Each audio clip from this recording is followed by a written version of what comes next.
Hey, what is up guys? And in today's video we're going to be testing the all waited for T-Motor 55 amp 4in1 ESC with an F80 1900kv on a 6S setup. Now this is the real world testing, so I haven't done the bench noise testing.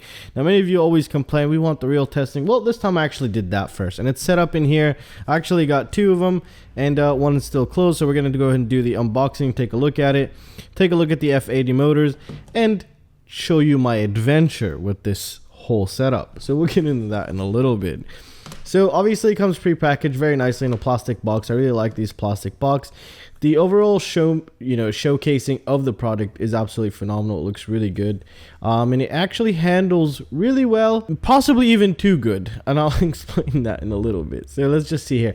Filtration looks really nice, so you want to see a lot of filtration on 6S from my experience, or it's just really obvious, to be honest, because you're having such high voltage that you will have very huge inrush of current and very large voltage spikes. Some voltage spikes might burn a couple things out, and a lot of people are still having a hard time finding a really good 6S ESC from all of the emails that I've been getting. I've actually been getting so many emails for people to tell me to start doing the 6S ESC testing because it's a pain in the butt to find it. However, this one is performing really great, and obviously we'll get into that in a little bit.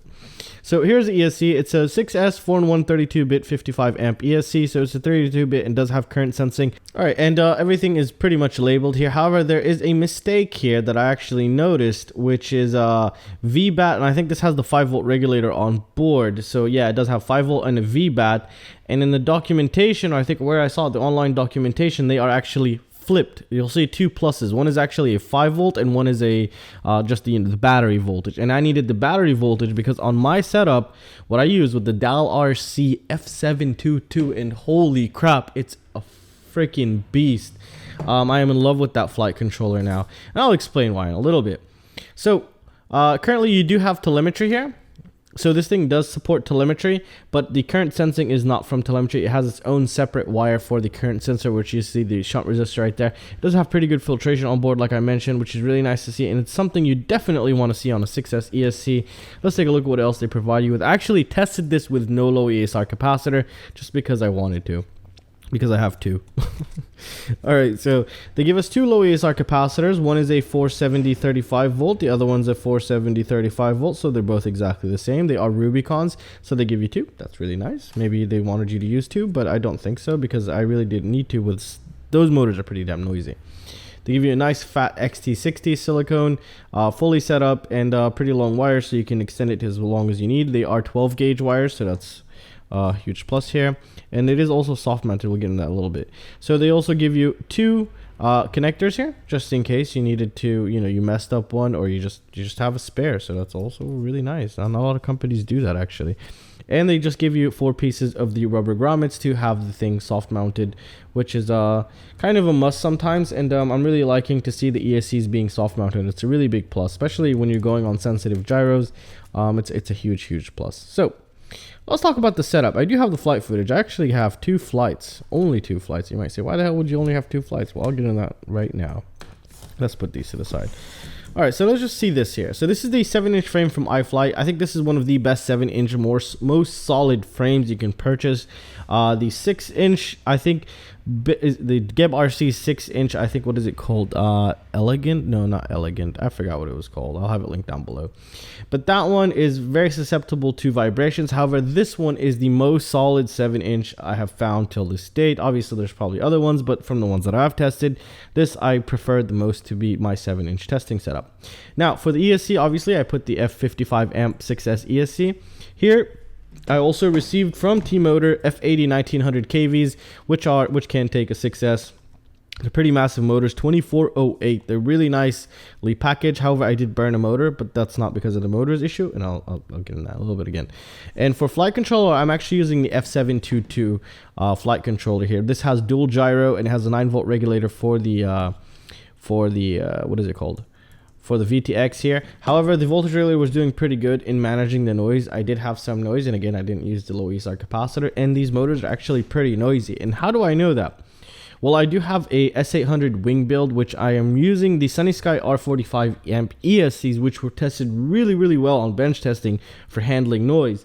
Now, for noise to be escaping with these types of motors. So these motors are pretty darn noisy, but if you have the correct setup, you should be totally fine. A low ESR capacitor did not really handle that good. However, saying all that, we have noisy motors, the ESC, and a 9 volt regulator on board. The filtration was doing pretty good. However, and again, if I added the low ESR capacitor, I think I would have had no noise in the video feed, which I was planning on doing. However, what happened is after my first test run on FPV video, I was running 6S obviously. I just did a quick test run. Okay, it's looking good, looking great. All right, I'm gonna stick my HD camera because I didn't want this thing exploding with my HD cam in there.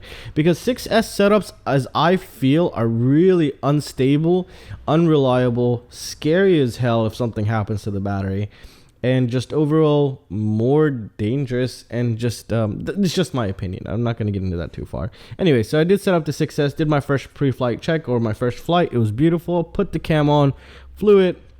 Flying really great. Needed a little bit of tune. There's little oscillations, but it's not that bad. It's very usable. However, I've expected a lot more speed and a lot more power, but it just felt like just a 2300 kV 2206 motor kind of with the 6S. Maybe because of its weight, I don't know.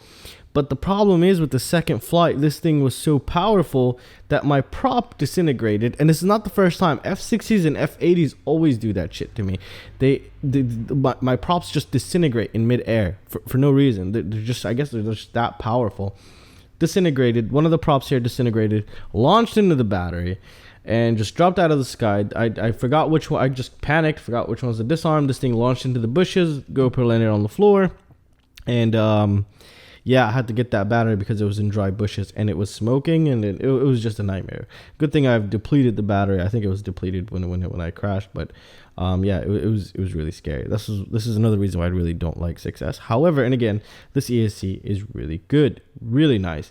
I did burn a motor from the crash, but that's, you know, it has nothing to do with the hardware here. It has everything to do with the prop disintegrating, popping into the lipo, dropping to the ground, motors going full throttle, short circuit everywhere inside. I don't know what's still alive and what's not, but I do think that the ESC is still alive.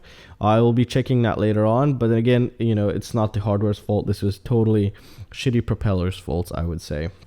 But other than that, it performed really well. All I can do currently until we do the bench testing on the ESC here is just show you the FPV video flight, the first one, and the HD video 1 minute flight of the second one.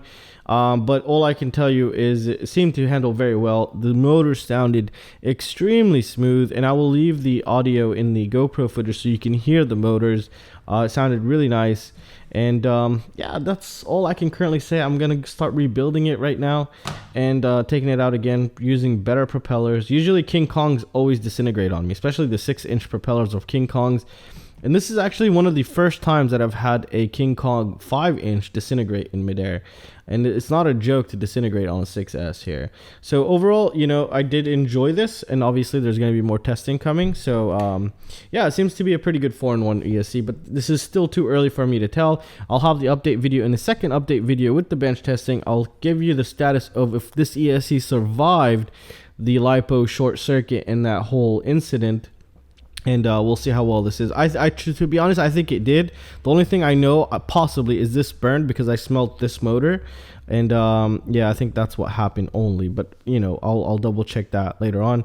Right now, I'm going to start rebuilding it and testing all the components. And then I'll see what's the next step from there. And, well, you know, that's currently it, guys. That's all I can currently say right now. The bench testing will be up very soon. And yeah, just keep me updated. I also do have the T-Motor the 45 amp version also, and I'll be testing that as well on the bench testing. I'll probably do both of them on the same day here.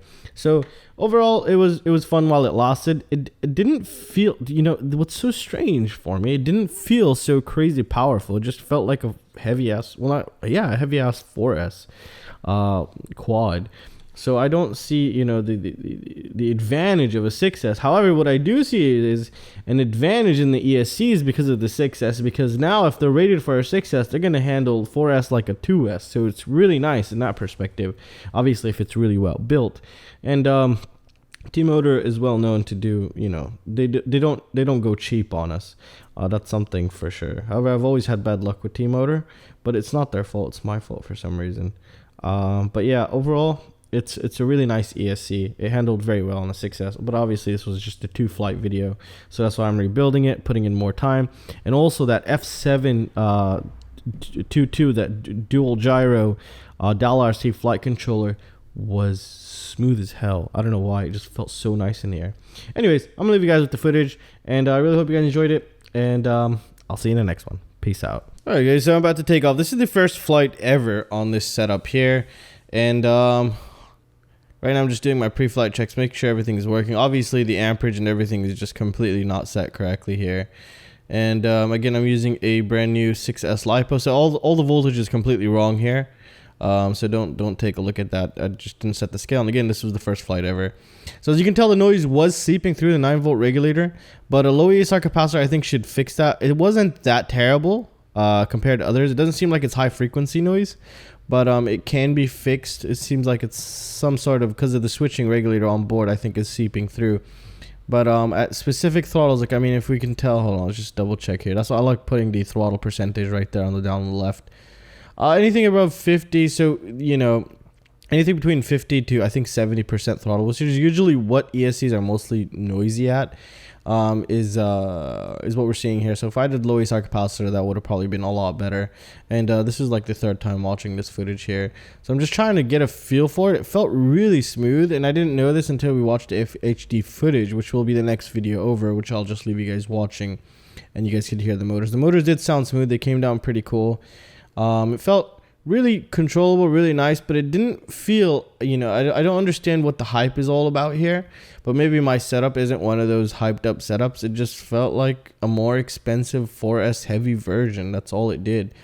And again, yeah, I'm sorry, this is about the ESC here. The ESC was handling good, but I can't really say much until we actually test it on the bench here. But as you can tell, there is some noise seeping through, and these are really noisy motors actually, because on my S800, these with the R45 Sunny Sky and a low ESR capacitor, just for one motor, I still had noise in the video feed, and you guys probably seen that.